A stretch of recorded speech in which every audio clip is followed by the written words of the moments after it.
I came across a listing this week that looks amazing on paper. 2.1 million for a concrete coating company. The owner only works 20 hours a week. The business has 80% repeat customers and revenue tripled in the last 3 years. Sounds like a dream deal, right? Well, we're gonna look at the real math, break down the risks, and figure out if this is a smart buy or just a trap. Let's start with the numbers.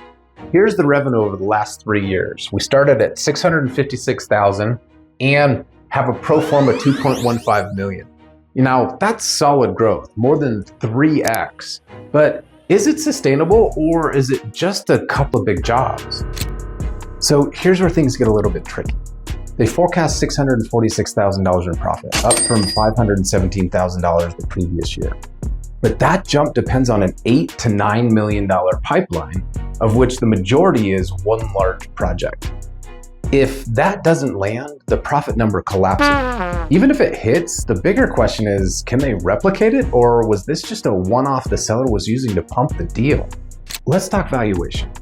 They're asking $2.1 million. That's about a 3.25x multiple on forecasted profit. That's not terrible, but only if the forecast is reliable. But a shaky pipeline adds pressure. Zooming out, the industry is growing. The global flooring market is projected to hit $652 billion by 2034. That helps, but it doesn't fix weak internal systems. Here's the part that most buyers miss. How is the business structured underneath that revenue? Right now, this one is built on one big customer or project. That's like building an upside down pyramid. If that one customer leaves, it all comes down. If 80% of your cash flow is tied up into one client, that's not a system, that's a dependency. Now compare that to a sturdy pyramid, where you have the foundation clients at the bottom, you've got repeat customers, and then pipeline at the top.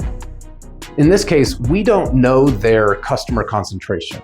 Is it one client driving all of this, or is it a healthy base?